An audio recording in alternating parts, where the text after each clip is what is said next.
అలాగే శంకరనారాయణ గారు, మళ్ళీ చాలా కవితలు కలిశాను నాకు అత్యంత ఆప్తులు, మా వదనమ్మ గారు, అంజలి గారు కానీ, ఆరు విజయలక్ష్మి గారు కానీ, మిగతా వారు కానీ, మళ్ళీ ఇంకోసారి వారు కలగలటం చాలా ఆనందంగా అనిపిస్తుంది.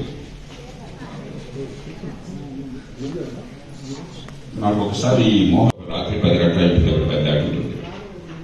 మనం ఇక్కడ ఇంత హాయిగా సంభాషించుకోవడం 25 ఏళ్ల క్రితం 30 ఏళ్ల క్రితం అసాధ్యం. కాబట్టి ఆధునికతని, సాంప్రదాయాన్ని, మానవ విలువల్ని, సంస్కృతిని మేళవించేటువంటి ప్రయత్నం ఇది. మనసారా అభినందన. ఇంతకు మించి నాకు మాట్లాడడానికి ఏం లేదు. నేను ఆప్తులను కలుసుకోవాలని వచ్చాను ఇవాళ. కానీ హరిన పరిచయం చేస్తూ 3 పదాలు నాకు అనిపించింది. 3 పదాలు కొంచెం కొద్దిగా ఒక క్షణం లోతుగా ఉంది. నా గురించి మాట్లాడుతూ సామ్యవాది, ప్రజాస్వామ్యవాది, మానవవాది. అసలు ఈ గొడవలు ఏంటో ఒక్కసారి నాకు అనిపించింది. ఒక క్షణం అంతర్మహనం చేసుకుందాం. ఎందుకంటే వారి సినిమాల్లోనూ సామ్యవాదం ఉంది. నేను సామ్యవాదిగా మీరు అనుకుంటున్నాను. మరికొంత సామ్యవాదం ఇంకో రీతిలో ఉన్నా. కానీ ఈవేళ సమాజానికి సామ్యవాదం. ఒకప్పుడు శ్రీశ్రీ గారు గర్జించు రష్యా, లేకపోతే చంపేసేయి, నరికేసేయి, అదే కదా మనందరూ కూడా ప్రేమించే మహాప్రస్థానం. శబ్దాలంకారం అంత అందంగా ఉన్నప్పుడు దాని అర్థం ఏమిటి? ప్రధానంగా ఆయన నమ్మారు. ఆనాడు చాలా మంది నమ్మారు, ఈ దేశంలో కానీ ప్రపంచంలో నమ్మారు. దాన్ని సామ్యవాదంగా ఈవేళ ఎవరన్నా అనుకుంటే వాళ్ళు పరమ ఛాందస్సులో నిలిపోతారు తప్ప పెద్దవాళ్ళని మనం సీరియస్గా తీసుకోం. ఈవేళకి సామ్యవాదం ఎలా వర్తించాలి? సామ్యవాదం లేని సమాజం అభివృద్ధిని సాధించలేదు. సామ్యవాదం అంటే అందరినీ సమానం చేయడం అనేది బహుశా అది సాధ్యమో కాదు, అవసరమో. కానీ పుట్టిన ప్రతి బిడ్డ ఏ కులంలో, ఏ కుటుంబంలో, ఏ ప్రాంతంలో, ఎక్కడ పుట్టినా, పేద కుటుంబం కావచ్చు, సంపన్న కుటుంబం కావచ్చు, తల్లిదండ్రులకు విద్య ఉండొచ్చు, ఉండకపోవచ్చు, ఏ కులం కావచ్చు, ఏ మతం కావచ్చు, ప్రాంతం కావచ్చు, భాష కావచ్చు, ప్రకృతిని మీరు నమ్మినట్టయితే, లేదా దేవుడిని నమ్మవాడితే దేవుడిని నమ్మినట్టయితే, ఆ దేవులో ప్రకృతితో ప్రతిభా పాఠవాలని సమాజంలో కాస్త అటుగా సమంగానే పంచింది అంటున్నాడు. దేవుడు మొగోళ్ళకి కావాలి.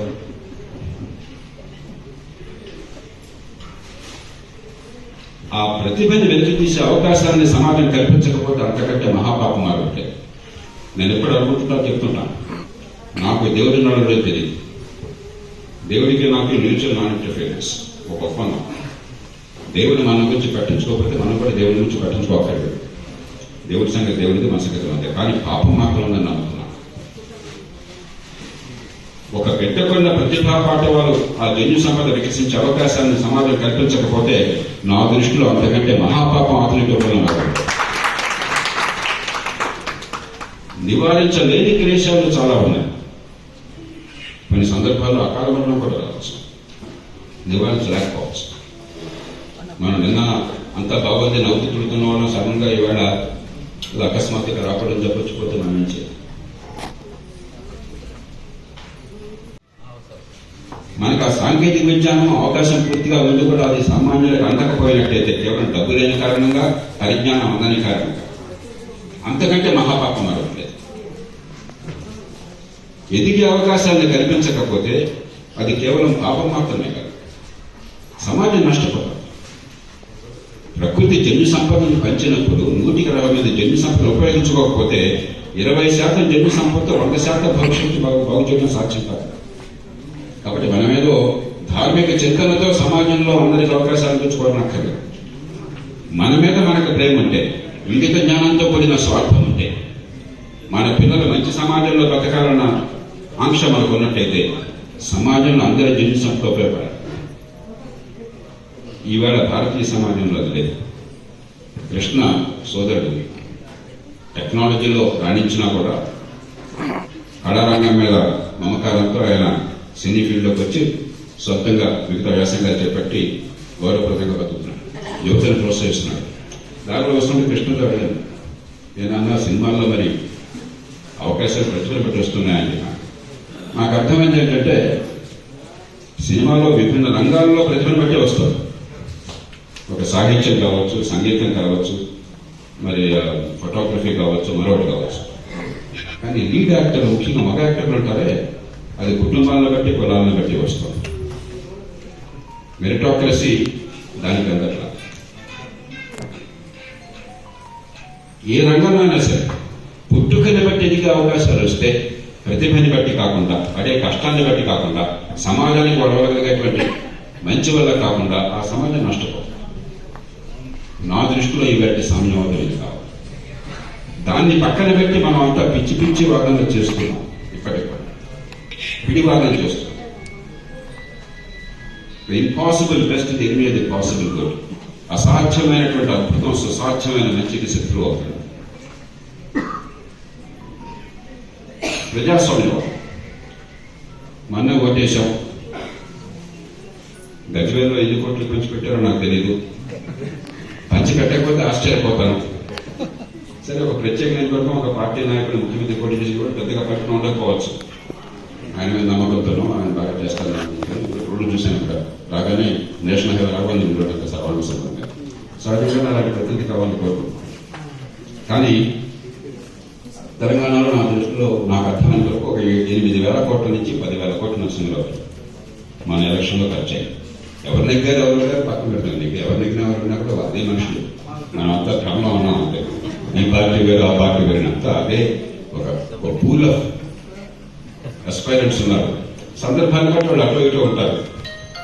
వాళ్ళే రాజ్యం ముఖాలు మారుతుంటాయి కొన్ని సందర్భాలు.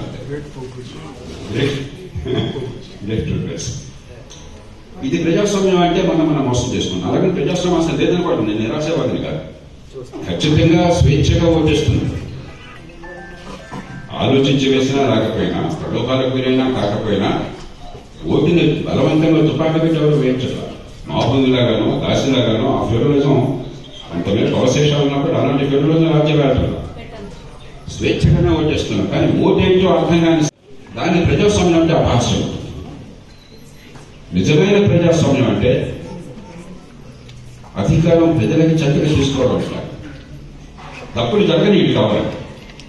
ప్రజ్ఞాపూర్లో నరసింహరావు గారి చేతుల్లోనో, లేకపోతే రామ్మోహన్ రావు గారి చేతుల్లోనో, అరుణ్ గారి చేతుల్లోనో ఉంటే అధికారం అన్ని మంచి వస్తుందని గ్యారెంటీ లేదు. పొరపాటు జరిగినాం. కానీ దాని నుంచి పాఠాలు నేర్చుకోవాలి.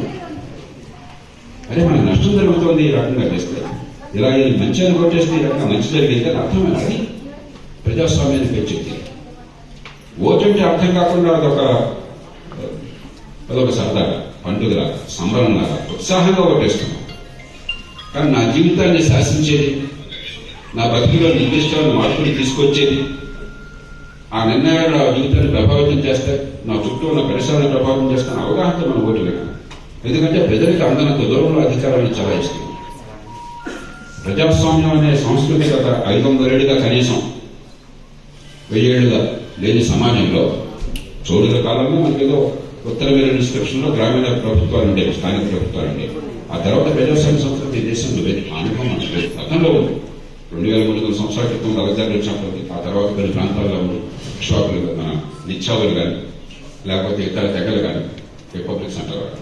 కానీ గత 1000 ఏళ్ళుగా లేదు.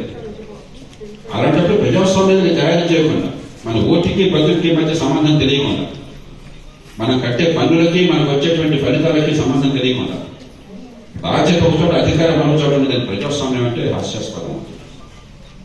ఇంకా ఈ ప్రజాస్వామ్యంలో జీవం ఉంది. ఎందుకంటే ఓట్లు ఇంకా వేస్తున్నారు. ఓట్ల మీద రాజులు మనకి ఏదో చెప్తారు కదా, బళ్ళు ఓడలు అవుతున్నాయి, ఓడలు బళ్ళు అవుతున్నాయి. ఎవరు అధికారంలో ఉంటారన్నది మనం నిర్ణయిస్తున్నాం, మంచి చెడు. మరి నెగ్గిన వాళ్ళని అందరూ అంగీకరిస్తున్నారు. నువ్వు నెగ్గలేదని చెప్పని ట్రంప్ లాగా బొకాయించట్లేదు. మనం నెగ్గిన వాళ్ళు అధికారాన్ని చలాయిస్తున్నారు. ఆమె ప్రజాస్వామ్యం అది చాలు. అలాగే రోడ్ల మీద రస్తారోకలు చేస్తున్నాం, బంధువులు చేస్తున్నాం, హర్తాలు చేస్తున్నాం, సమ్మెలు చేస్తున్నాం, నినాదాలు చేస్తున్నాం. అంతవరకు ప్రజాస్వామ్యం. కానీ అది చాలు. నిజమైన ప్రజాస్వామ్యం కావాలంటే ప్రజల చేతుల్లో అధికారం ఉండాలి, జవాబుదారీతనం ఉండాలి, చట్టబద్ధ పాలన ఉండాలి. పార్టీలు ప్రైవేట్ ఆస్తులుగా ఉండకుండా ప్రజల ఆస్తులు కావాలి. దానికి చాలా దూరంలో ఉన్నాం. ఇక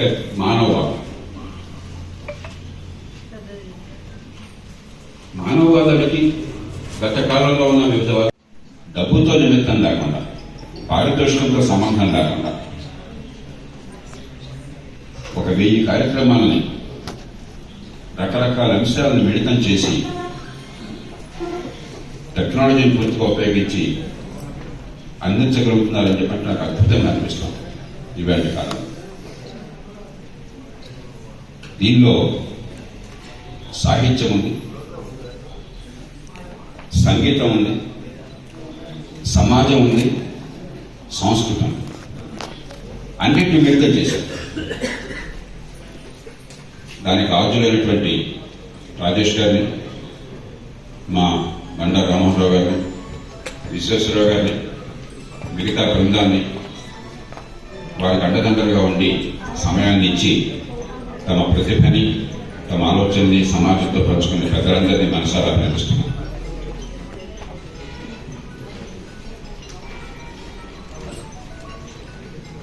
చాలా మంది మన సంస్కృతి నాశనం అయిపోతుందేమో, కొంతకాలం పోయాక ఎడారులు అయిపోతుందన్న భావన వ్యక్తపరుస్తుంటారు. నాకు కూడా కొంచెం భయం ఉంది, మన భాష అయిపోతుంది, లేకపోతే మన సంస్కృతి అయిపోతుంది. కానీ ఒక ఆయన నాకు ఒక నెల క్రితం చెప్పారు, ఒక గొప్ప కళాకారులుగా, కళాకారులుగా నరసింహ గారు చెప్పారు. ఆయన చెప్పిందంటే భయపడదు మీరంతా కూడా. మానవ సమాజం సంస్కృతిని ఉపయోగించుకోకపోతే వాడు నష్టపోవచ్చు కొంతకాలం పాటు. మన సంస్కృతి ఎక్కడికి పోదు.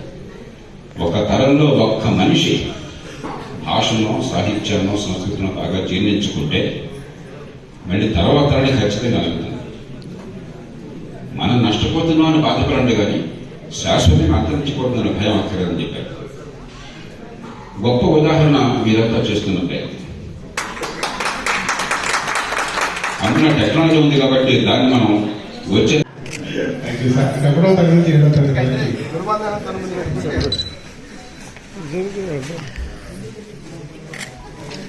ముందు